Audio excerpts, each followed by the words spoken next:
on a podcast at Dawdle. Extremely grateful that you took out time to share your insights with our global audience. Sure. Thank you, Rishikesh, for inviting me for this talk. And now, in terms of my journey, it's been a long journey. I have almost 24 years of work experience after my MBA. So I basically straight away did my MBA after engineering. Did not have any work experience after engineering because I was very clear I want to do an MBA in marketing. Then, initially my first 5 years went in sales, where I worked for an FMCG company, and then I moved to a consumer electronics major, an IT hardware company basically. And then I moved to marketing, which was my always my dream. And the good part which happened is that I had already done sales before moving to marketing, so that really helped me in my product management roles because I was very grounded, I was very data driven and very friendly with sales. Usually marketing and sales have a lot of conflict with each other, so that's why I had a great marketing stint, and I moved to telecom within marketing. And then in telecom, I learned data analytics. And that time, data analytics was just at the cusp of, you can say, birth and emergence. And telcos were the driving revolution for it. So I got a very, very good understanding of data analytics from grounds up. Then I moved to media as a specialist in pricing. Basically, given my sales and analytics background and multi-sector background, media found that background fitting because media, as you know, is a microcosm of the entire economy. Like all the sectors are represented in media because media talks to every sector. So media has clients across sectors like real estate, education, FSI, and so on. And so basically, I had a huge, long journey in media, almost 12 years, and did 6 roles. And there I transformed my career from sales, marketing, and analytics to core technology. That is where I learned technology, you can say almost from scratch, whether it was data centers, cloud, IT processes, digital transformation, SAP, and had a major grounding in IT there.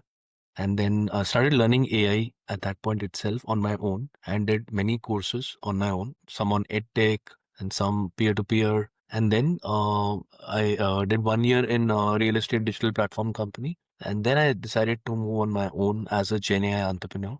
So today I run a Gen AI entrepreneur on my own venture, which is basically focused on skilling, training, and consulting. So skilling basically it means that I teach AI, and I also create content on AI, my own original content on AI.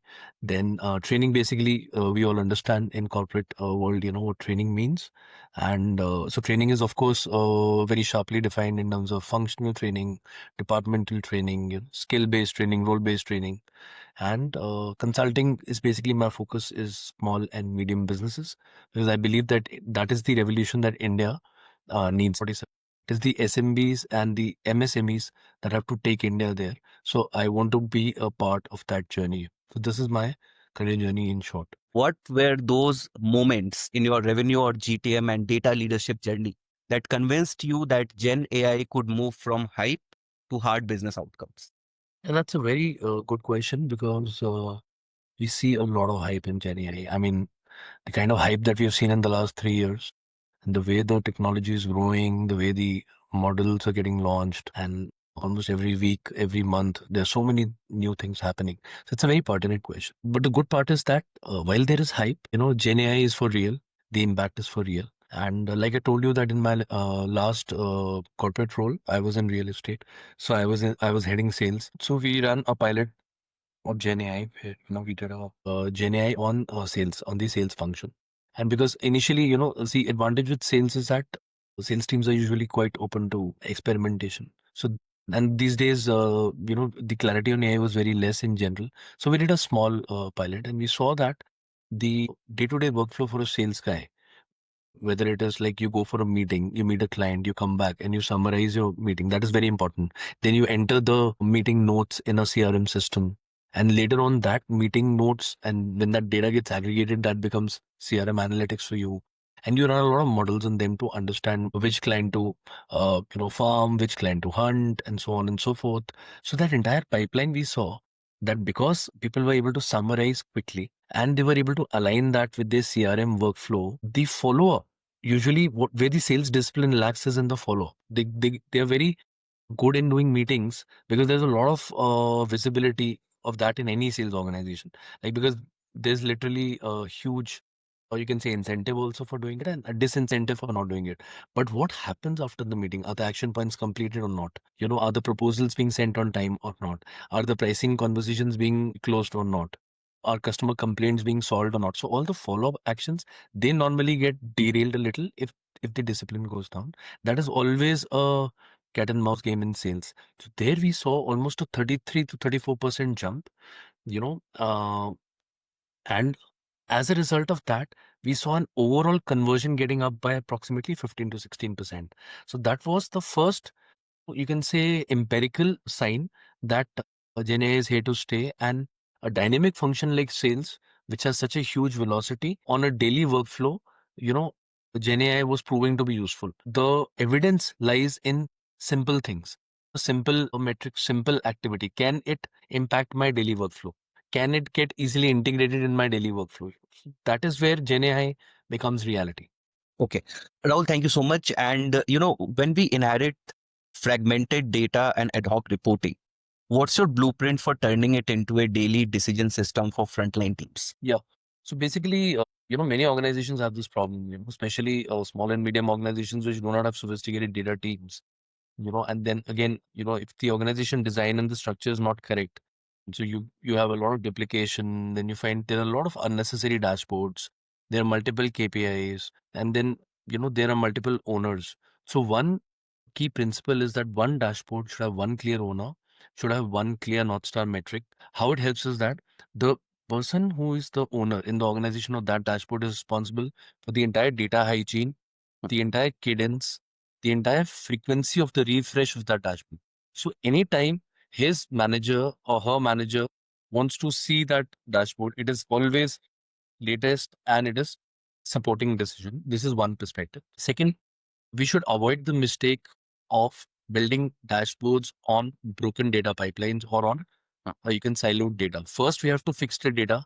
Then only we have to start automating the data into a dashboard. So typically the framework that, I have kind of discovered through various stints in data, like right from telecom to media to real estate to GenAI, there is a small four-step framework that I have figured out, which really works in converting you can say, data broken environment to a, you can say, a simplified, data hygienic environment where at least one workflow through a simple thing like one Google Sheet can work in a harmonized manner. So first is that define the decision boundary. Don't start with the dashboard. First start with the decision that you want to make. After you've decided the decision, it makes it very clear to the person who is deciding, could be the CEO, could be the CRO, who should be the owner. Okay, because you know the decision, you know the outcome of the decision, so you clearly know in the organization who is the owner. Once you fix the owner, only after that you make a dashboard. Okay, and once you made the dashboard, don't let it be static and don't leave it alone. You need to review it on a weekly basis and you need to audit it on a monthly basis. So as to we know that the purpose for which we made, is it serving that purpose? Is it giving us the right metric? Is the metric units correct? Is the metric scalar quantity correct? And are we able to take decisions or not? So this is a very simplified framework. Like first take the decision, then decide the ownership, then build a dashboard, and then audit it on a regular basis. And how have you named this framework? It's like it's inbuilt in my thinking system. We can give it a name, whatever name we want. We can name it a Bambi framework. Yeah. So actually, now one of my, you can say, role as an entrepreneur is to build a framework, because what happens is that when you are in a space like AI, which is changing so fast, unless you are able to make new frameworks, it is very difficult to add value, because whatever frameworks were there last month, everybody would know already, right? Because see, the pace, it's not about the pace of change also. If you notice, the pace of sharing AI content and AI knowledge is also exceptionally increased. So people are also trying their level best to stay abreast. And, so ultimately you would need a lot of innovation in frameworks as well. And especially, it's coming out from somebody like who has already invested so much time driving sales and marketing excellence within organizations. Rahul, going to the next topic that we have. So how should organizations evolve from rule-based pricing to AI-assisted pricing without breaking trust, margins, or positioning? And what are the guardrails that are non-negotiable? Yeah, it was a very, very thorough question and very close to my working area earlier. As I told you, I used to be a pricing specialist long back, but that was one of my most intensive and rewarding stints. So I will take some time to answer this question because it has multiple layers. Like you said rule based, then you said pricing science, and then you said guardrails. So there are layers packed in this question. Let me unpack it for the audience. So very simple one line is, don't treat AI as a revenue engine. A lot of organizations make that mistake. Now, obviously, it is quite human to make that mistake because we always think that we are spending so much money implementing AI, so we need an ROI, and ROI will come from revenue increase.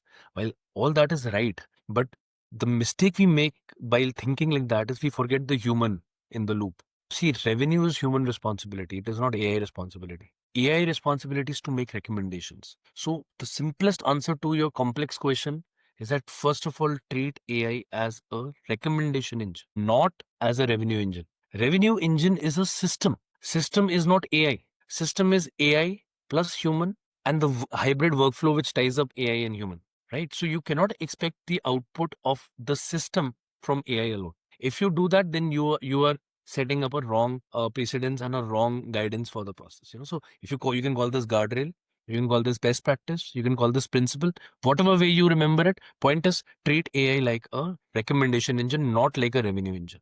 Okay. Next, pricing is very sensitive in almost all the organizations I know because pricing directly contributes to both your top line and your bottom line, right? So it is very important that every single outlier decision, every single edge case, every single boundary call has to be made by a human. It cannot be left to AI because AI, you can configure it to be precise, but AI is never as reliable as a human. And in scenarios where you have sensitive clients, sensitive situations, sensitive deals, sensitive data, you can only rely finally on a human. While you can let AI do most of the monotonous and the repetitive work and give you the insight, but the final judgment has to be done by a human, and that is very, very important. Third is, see, what you cannot justify. See, pricing is also one of the functions or departments which is audited very rigorously. So you have to understand that a lot of auditors and regulators think that AI is a black box. So it is very important that any kind of pricing, before you make it a scientific automation based process, you need to have explainability inbuilt into it. If you cannot explain your decision, suppose a decision went wrong and you have to go back and step by step you have to show to a human auditor where it went wrong. If you cannot do that, then you will have a lot of problems in handling it. So it is this explainability as a guardrail is very, very important. So in terms of three specific guardrails, one is explainability, second is human in the loop as the strongest proponent of governance, and third is that you need to have filters. Okay, you need to have filters. For example, let's say that AI is suggesting a very high price for a particular deal, but you know that this will break the customer's trust because the customer belongs to a certain segment which had a promised price protection from you for X number of years. So now this is a very practical situation where you have committed something in the market which is kind of fixed in time, and that is your brand promise also, that is your contractual legal obligation also. But now you have gone ahead in time, implemented new technology, implemented AI, and now you are in a dilemma because AI is suggesting a much higher price. These kind of dilemmas, you have to go by human judgment, you have to go by fairness metrics, you have to go by your brand trust. So that is the third guardrail, that you cannot ignore your brand trust and your customer fairness just because you decided to change your process, right? Because no automation will be able to understand these nuances, you know and your brand reputation is very costly. Today you may think that I am realizing 5% extra because of AI, but tomorrow if you lose that customer or you lose that entire segment of customers, then the losses to your revenue, profit, and the losses to your reputation are going to be manifold. So hence it has to be thought through very well. This is very insightful because the first point that you mentioned, the audit trails are pretty important. I was talking to another gentleman, who heads technology for one very big company. He was also telling that this is one of the major, problems with AI, that we have to make sure that the audit trails are in place. It's not a problem. Like So he was talking. present day technology allows you to easily have access to logs. You have so many observability solutions in the market. This is one of the very important guardrails. Like, see, anywhere that you have to embed responsible AI in your pricing system, the first pillar would be explainability, And the second pillar would be your human in the loop. And then the third pillar would also be how do you uphold your customer trust, and how do you actually be fair? Because it's very easy to be unfair. When you're using some black box signs which nobody in the market knows, it is very easy to be unfair, right? You can always decide, okay, this is my principle, it's my company, it's my offering. I can decide, it's my brand. But you have to also see that there are always two sides to a decision. There is a party which is taking the decision, and there's a party which is bearing the decision. And there's some decisions have legal implications, they have contractual obligations. So you have to have a very holistic view. And one more line I would like to leave the audience with is that, which again, like the first principle I gave, this can be the second principle, is that AI is to increase the confidence of the human. The brand trust has to be upheld by the human. The mistake we can easily make is that we think everything can be automated. Everything cannot be automated. AI is to increase the confidence of the humans, not the other way around. And what have you found most effective for lifting sales productivity and client outcomes? Whether it's process redesign, analytics-led coaching, journey-led personalization, and how do you prioritize that? So again, this is quite a complex question, Rishikesh. Like, you have packed three heavy terms. So first, we should explain to the audience, where are you going with this question? So three heavy terms that you said is, I think if I remember correctly, process redesign, analytics-led coaching, and journey personalization, right? Yes. So see, this sequence is very important, and it's very easy to get this sequence wrong, right? A lot of companies I know, a lot of teams I know, the biggest temptation, Rishikesh, is that they will, start to personalize their journeys, because it's the in thing. In marketing, in sales, in customer experience, personalization matters the most. And so the low hanging fruit always looks to the product team or the revenue teams. It looks like that, let's personalize the customer journey, and then we are doing a great job. But the business and reality is not so simple. What happens is that, the journeys, before they can be personalized, there has to be a foundation in place. Now, if the state of your processes and data is such that that foundation is weak, or that foundation is crumbling, I mean, there is no personalization you're going to deliver, because personalization does not happen in a vacuum. Personalization is the downstream activity of a workflow where a number of activities have happened upstream, which you rightly said is the process design and the analytics. Okay. Now, what should be actually the sequence? I mean, suppose we are starting from scratch. We are not in a legacy organization, and let's say we have to do it in a optimal fashion. What should be the actual sequence? First, given the way I work, or the way I consult my SMB clients, I will first tell them to fix the process. First, you have to fix the process. After you fix the process, then you need data analytics to do the coaching. Analytics led coaching comes after you have fixed the process. Personalizing the journey comes after you have done that coaching.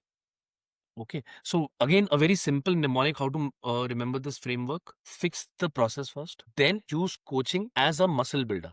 So always take this example as a training or a gym example, that when, gym needs muscle memory, right? So any kind of coaching needs muscle memory. So data also needs muscle memory. Data driven decision making also needs muscle memory. And once you have the muscle memory, then the magic of personalization will give the benefit to the organization. If you do the other way around, your personalization will be very, very ineffective, because you've not leveraged your analytics for coaching, and you've not fixed your broken processes. So a lot of times what happens is that teams do the personalization, but when their managers or leaders ask where is the revenue uplift, their dashboards don't show any revenue uplift.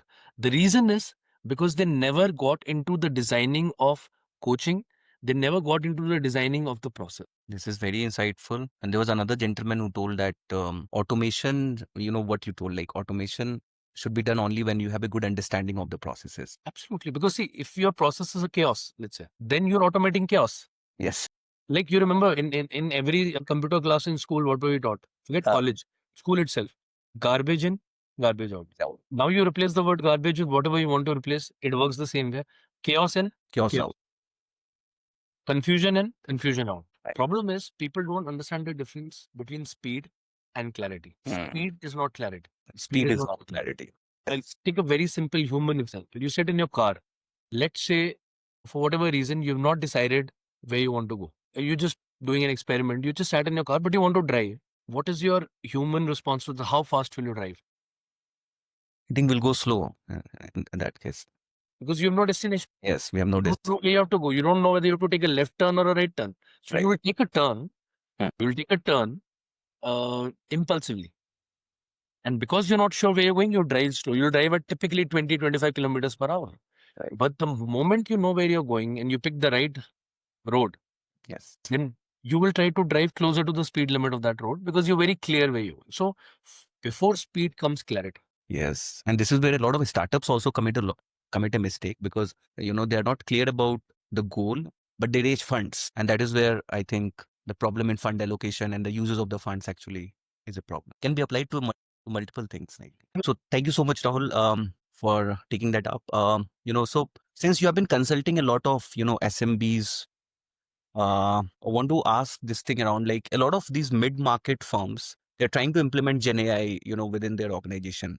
So if such kind of a firm, comes to you and kind of ask you to roll out a Gen AI, kind of organization wide, what will be the plan that you would use basically? Yeah. So, there are two ways to answer this. See, it's also my revenue stream. So if I reveal everything, then there'll be nothing left for me as a business. I mean, but of course, the proof of the pudding is in the implementation. I mean, ultimately, if you listen to Bill Gates, we don't become Bill Gates, right?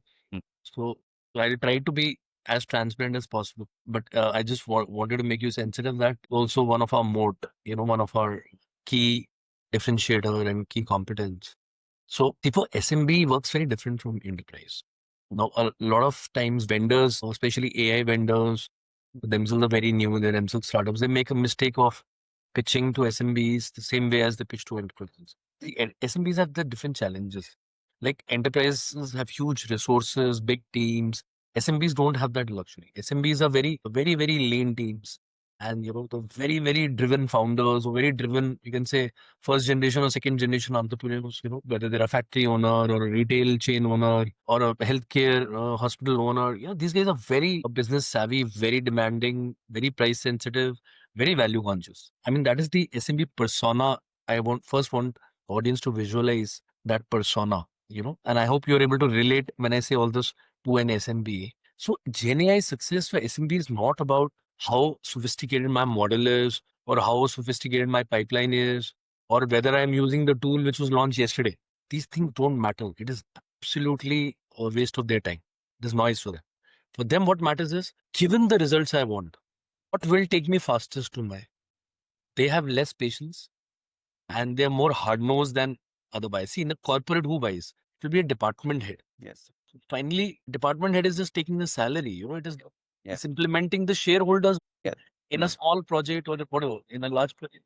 You understand the percentage of that decision making attribution is very low, but in an SMB the owner takes the decision, and for the owner these things are very important. It is like almost like he's deciding, should I invest money in a new machinery upgrade, should I hire a CXO, or should I invest money in AI for the next 2 years. It's a very critical decision. So for them, they look at it very differently than an enterprise. So typically what would you do first? The first thing is discovery. You have to find a high value use case. And how do you find a high value use case in the SMBs?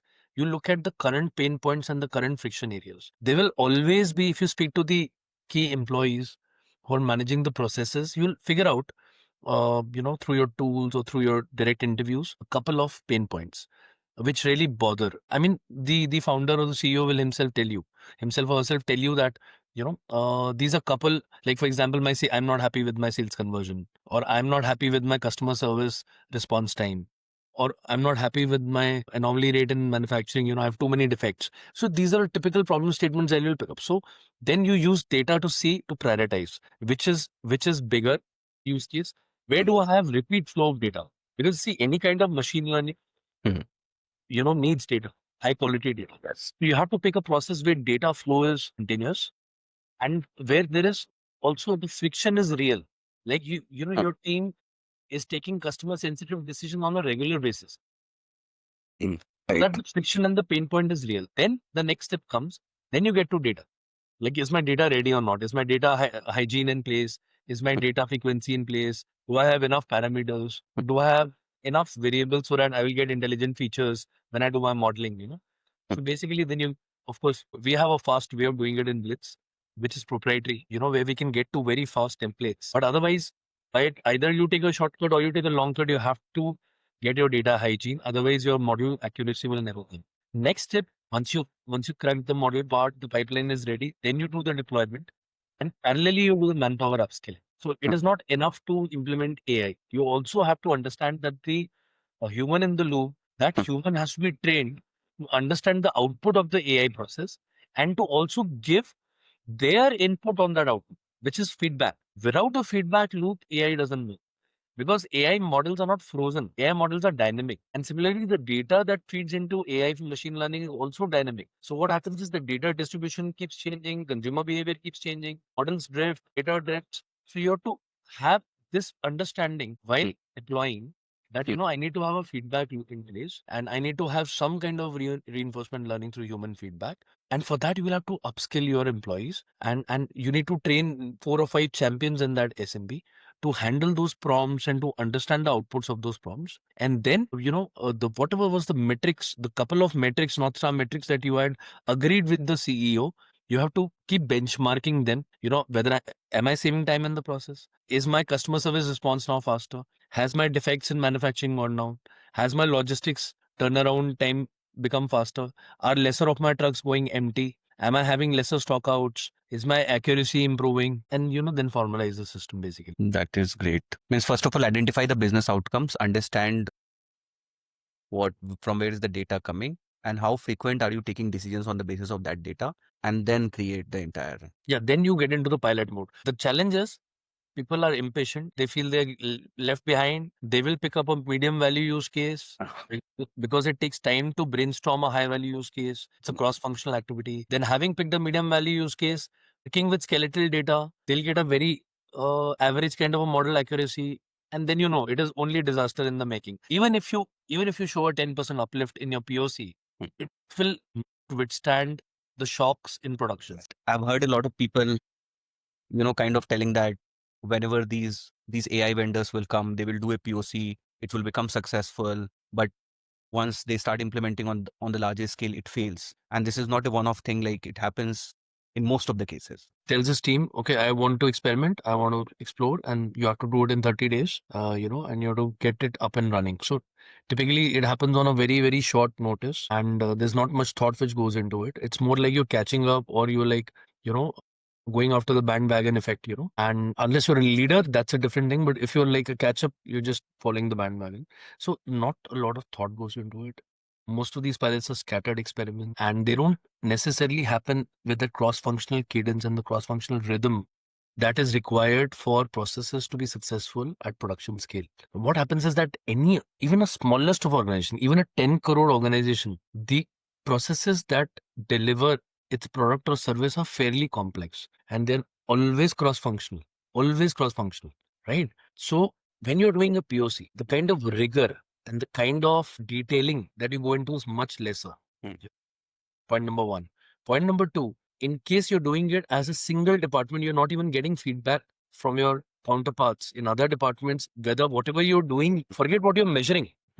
You're doing, I'm saying, the workflow you picked up, the use case you picked up, the metric you picked up, even that you are not getting any feedback from anybody else other than your own department. And in your department, it is very easy to become an echo chamber. Like, Yes. the manager or the boss wants it to happen quickly. The employee is trying his best. So where is the check and balance? There is no check and balance, right? Right. So that doesn't mean that POC will fail. POC may still succeed because see, POC has a lot of bias. Now you are doing the POC. So why will you prove that the POC is failing? Because it reflects poorly on you as an employee. So you will pick a metric which you're fairly confident of that you understand well. And you will be in a hurry to show that, my initiative and my hard work, we got 10% uplift. I mean, is that good enough to translate to scale? Is that good enough to withstand the complexity of a real life production work? Yes. And see, there are a lot of what happens is now at production scale, first there are multiple departments, there are multiple workflows, there are a lot of people involved, there are also a lot of inefficiencies. Now, a POC happens in a controlled environment. Production does not happen in a controlled environment. Production happens in your real life. Right. So when you compare a control environment result to a real life, it is not an apple to apple. Yes. That is the Now, the next very interesting questions that I have is that, how do you prevent Gen AI tool sprawl? And which are those metrics that prove that it's creating durable value rather than just clever demo? So there are two parts in your question. It's a very good question. And both parts I'll address separately. So I'll unpack the first part and then answer the first part. Then I'll go to the second part, unpack the second part.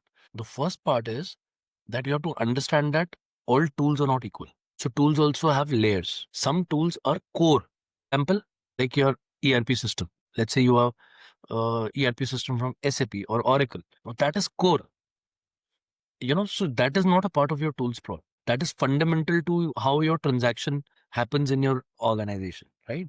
Then similarly, your CRM system, let's say you have a HubSpot or a Zoho or a Freshdesk or a Salesforce, whatever CRM you're using, it is core to your fundamental process, right? So those tools are core tools. They are never part of the tools problem, right?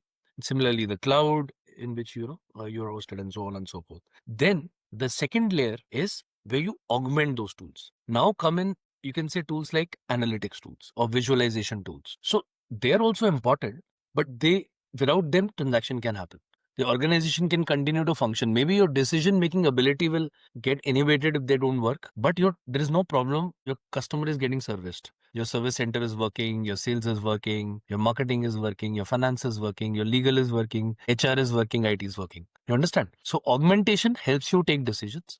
The third is exploratory tools, which you do for the purpose of pure experimentation or innovation, driving innovation, right? Which do not have any implication on your day-to-day running or even your decision making. Where you need to be careful is the third one. Typically, the tool sprawl, where it happens is the third one. You'll also relate to it.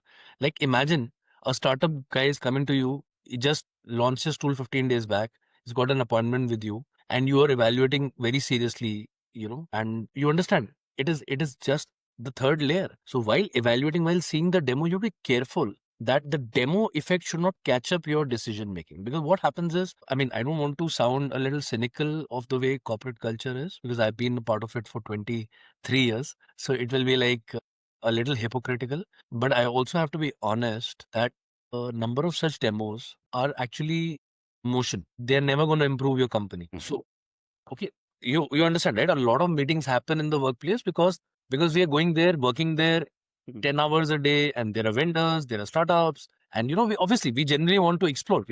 We have curiosity, and that's how we also sometimes we chance upon some wonderful tools also. So there is no right or wrong way to handle this, but the point is that you cannot get that demo to psych you out. That because I have told this guy to demo thrice, now I have an obligation to buy the tool. Because if the tool is not solving your workflow problem, if the tool is not solving your pain point, if the tool is not giving you a clear metric to measure, which improves your revenue or reduces your cost, then you don't need that. Understand? So that fundamental three-layer principle has to be there in your mind while evaluating tools. Whatever is exploratory has to go into the sandbox. It cannot be a part of production, because the point is that you've not tested it rigorously. It is still very new in the market. You don't really know how it works in the edge cases. So it is literally naive to put it in production. You have to first, your IT or AI team has to put that tool in a sandbox environment and see how it works. Is there reliability? Is there predictability? Even if you're convinced that, okay, that tool we need at least to explore, while you're reviewing the performance of the tool, put it in sandbox. Okay. Now coming to the second part of your question, like what are the key metrics that will help us kind of, make sense of all this madness, the tool sprawl? So very clear three metrics. First is adoption. Okay. Second is decision velocity. And third is business impact. I would say that at least two should be impact. Either, what does a decision velocity mean? That you're taking faster decisions. Now, if you're doing AI and you're not taking faster decisions, then I don't know what you're doing. So why do you need AI? You need AI for faster turnaround, faster decision, faster summarization, faster reasoning. Otherwise, are there, right? If let's say you were in a job and you were doing 10 tasks, out of which 2 tasks were repetitive, then the company will come and tell you that, Rishikesh, let's take out these 2 tasks from your job. Yes. We'll give you one judgment-based task. And we'll take out the drudgery of those 2 repetitive monotonous tasks and let AI handle those 2 tasks, which means what? That you have become more efficient. Because instead of 10, now you're doing 9 tasks in the same time available. right? So your efficiency automatically has gone up by approximately 10%. Yeah. Plus if that ninth task has been given to you very intelligently, where you're applying now judgment, your human judgment, the effectiveness will further go up, Yes. right? So that is the example of decision making, right? Second is adoption. There's no point in having tool after tool after tool if they're not getting adopted. Yes. And adoption is a human thing. Adoption needs skilling of your team. Adoption needs workflow integration. If you're not skilling your team, if your HR is on a different planet, your L&D is on a different planet, the skilling is not happening, the change management is not happening, and the workflows are not being integrated, then a standalone tool can only do so much for you, right? So as an employee, let's say as a third or the fourth employee, who is not the person who bought the tool, for them it doesn't matter, right? If they don't change, if that tool doesn't change my workflow, why should I care about that tool? If it doesn't benefit me, if it doesn't save me time, it doesn't increase my efficiency. So that is what happens in organizations. There are certain departments which buy tools, but certain other departments which are supposed to use them have not been exposed to those tools, have not been trained on those tools, don't have ownership of those. Adoption basically means ownership by the right owner, the right user. And business impact is nothing but the value uplift, whether it is revenue going up or cost coming down or the turnaround time going down, or the customer experience going up. So those are the metrics, which are the key metrics. And it kind of reminds me of what you told, I think, a few minutes back, is that process and then skilling, and then you have to automate the thing. So skilling becomes very critical because your people should be acquainted with what is happening. In fact, if you ask me, I mean, you didn't ask me this question, but if you ask me the biggest challenge in choosing AI well, where you see gains in revenue, gains in profit, gains in EBITDA, one of the main challenges is skilling. The second main challenge is workflow design, the workflow integration. Yes. Now, next we'll talk about practical governance. So, what are those practical governance which kind of lets team move fast and stay safe? Again, a very smart question, because see, now there is enough training and literature out there to know what is responsible AI, what are the pillars of responsible AI, what are the important guardrails. But every organization's culture and capability is not geared to start AI in the most responsible manner or using all the guardrails. And it will practically slow them down also. It's obvious, right? It's common sense that if you go to a team and say you have to use AI from tomorrow, and then also parallel tell them that you have to follow 5 guardrails, you understand, they will be confused. They'll say, I mean, choose one. They'll say, choose one. Either choose speed or choose guardrails. Now, this is a typical human reaction, and which is actually common sense, but which is not business sense. So common sense and business common sense are not exactly same, because common sense could be personal common sense. What's good for me? Business common sense is what's good for the business. Responsible AI and guardrails are good for the business. They may not seem to be common sense for the employee, for the individual, but time and time again, it has been proven that the mistakes that happen in AI implementation, the blunders that happen, are almost every time because somebody ignored a particular guardrail or did not implement AI responsibly. So point is that if there are 8 guardrails possible, don't start with 8 guardrails, because then you will never reach your goals in time. Point is that have a practical, easy way, like your question said, have lightweight guardrails. So I call that as lightweight guardrails. So few guardrails, but they are absolutely non-negotiable.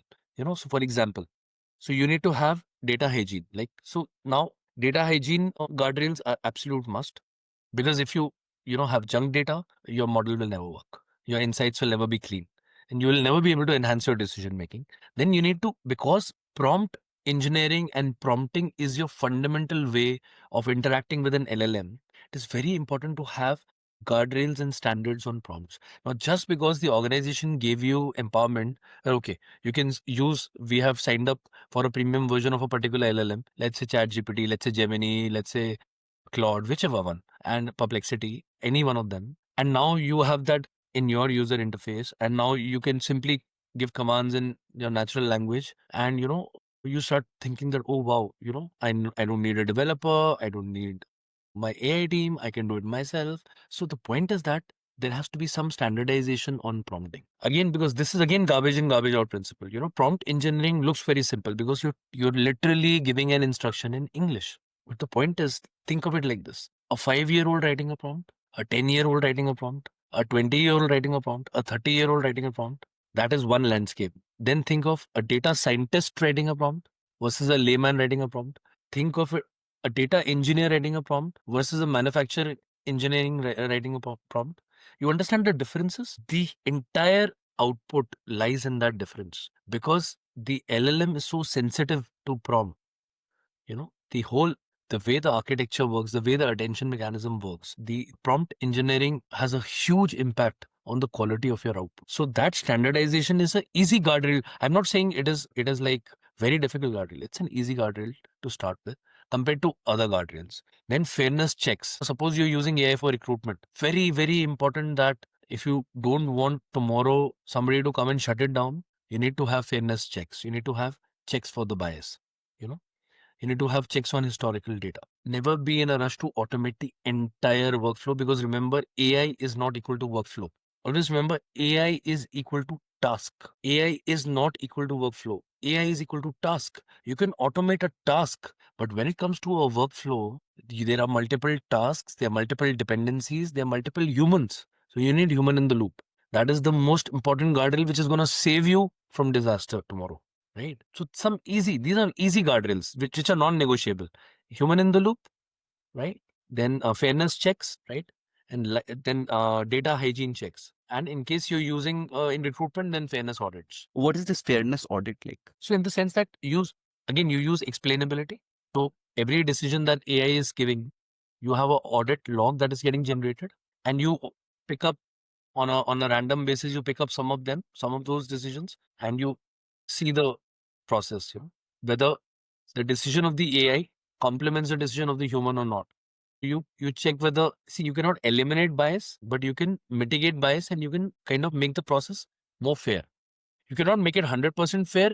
You cannot make bias zero, because point is that humans have bias, and because humans have bias, the training data has bias, and because the training data has bias, the model has bias. It is not that the AI was born with bias. It is that the data that we fed as humans had human biases in it. So the whole point of the bias guardrail is to make it a more fair process and to reduce bias. Got it.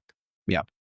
So the last question of this podcast is, what are those new roles, skills, and weekly rituals that turn AI from side projects into a core capability? Yeah, that's a very key question. So first of all, anybody who thinks AI is a side project is literally living under a rock or living under a stone. I hope nobody is like that today. They definitely need a wake up call. See, AI is totally mainstream, totally mainstream. So if there is one thing that people need to understand out of this podcast, see, where people get confused before I answer your question is that the outside noise, the din that we hear every day, which kind of crashes our minds, is that there is too much hype, right?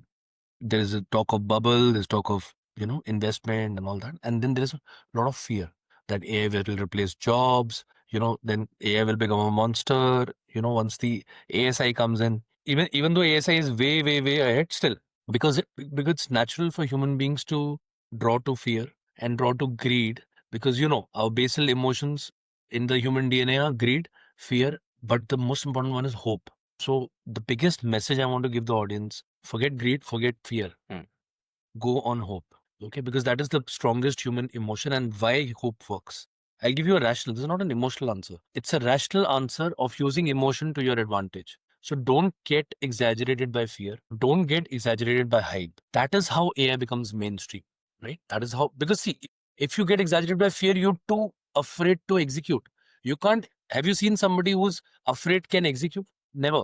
A person who's afraid will either be in flight mode or in fight mode, right? We've heard that fight or flight syndrome, right? So you cannot execute when you're in fear. Similarly, when you're greedy, the dopamine effect, it prevents you from making rational decisions, because then you're like literally chasing an investor, trying to impress, like the startup thing you said in the middle, right? Because the startup goes in the wrong direction, just starts doing product refreshes because they want to chase a funding milestone and all. Those are absolutely the wrong things to perceive AI. AI has to be perceived neither as hype nor as hope. AI has a lot of potential for human good, for a human advancement. That is why hope is the central emotion. Now, in order for AI to become core capability, what are the roles? Let's first start with the roles. So AI product owner, very, very important that you have an AI product, because AI product is not like your non-AI product. It's totally a different dimension, because you need to have a background in data science, you need to have a background in machine learning, or even if you work on unstructured data, you need to have the background in natural language, and definitely you need a background in mathematics. So the point is that traditional PM would not make without training a very good AI PM. You need to be trained to be an AI PM, and basically the little skills on top of a data scientist or a regular PM would be that they understand business value very well and they understand processes very well. See, in the machine learning era, data scientists need not necessarily need to understand processes. It was okay if they were a domain expert. You would have met many data scientists who would have been your colleagues in FMS also. They were usually domain experts and they were good in data science. They need not be process champions. They need not be business experts. However, a AI product owner has to have business acumen and has to understand processes deeply, because it is only through the integration of those day-to-day processes that you can implement AI well. Second role is that of a data steward. Now, data steward is a person who keeps your data pipeline regular, clean, and strategic. So data steward usually, now if it's a very large organization, you'll also have a data governance team. So there you'll have a complete data organization. But I'm assuming that it is a small organization, small team. You at least need a data champion who keeps your data pipelines clean, because it is only through continuous supply of high quality data that your models and your data distribution would not drift. You see, market keeps changing, consumer behavior keeps changing, channel behavior keeps changing. So you need to have that reality baked into your data pipelines and your model pipelines, right? So you need a data steward. Third is that, like I explained in the previous answer, prompt lead. There has to be a person who looks at prompts from a governance point of view, not just from a engineering point of view. So don't expect a developer to write prompts also for you and also to govern them. The same person cannot be like in you look at athletics. The runner is not the coach. Like even the guy who wins the 100-meter gold medal in Olympics needs a coach, right? So there has to be somebody who's outside the process, who is governing the process. So now that could be a that could be an AI ethics lead, could be a prompt lead. You can give any name, but you need a governance lead. Somebody who is able to monitor that those practical guardrails, those lightweight guardrails have got implemented or not, the ones we discussed in the previous answer. So these are the roles. On the skill side, we know that it is human who replaces another human, because the human who knows how to leverage AI, how to benefit from AI, how to implement AI will replace a human who does not learn AI, does not know AI. So the key skill there for humans is to increase their capacity of human skills. What are human skills? Judgment, leadership, empathy, compassion, fairness, ethics. So why do you think there is so much talk about responsible AI, ethical AI, fairness metrics, and empathy? Why so much in leadership? Because that is what is missing today, right? And AI cannot solve that. So that is where humans will preserve their agency, their jobs, and their roles. Okay. And in terms of rituals, so there basically it is very important that the models are reviewed on a regular basis. You know, like normally businesses are used to reviewing dashboards and reviewing people. Now you have to have an additional ability in management and leadership to review models. So you have to review models, and you need to measure the friction. After implementing AI, if my friction earlier was 50 on 100, has my friction gone down from 50 to 40, 40 to 30? As time progresses or not, because that is the ROI. If my friction goes down, my pain point starts getting lesser and lesser. That is the clear ROI that I'm getting by implementing AI. So these are some examples of the rituals that can be done.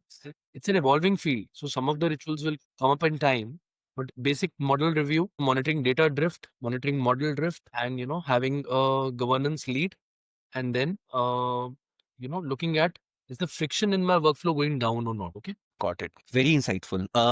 Thank you so much, Rahul, for joining us on a podcast at Dawdle. Thank you so much for sharing all these very valuable insights, especially for those people who are looking to implement Gen AI within their organizations, the leaders, the CXOs across the globe. Thank you so much for joining us again. Extremely grateful.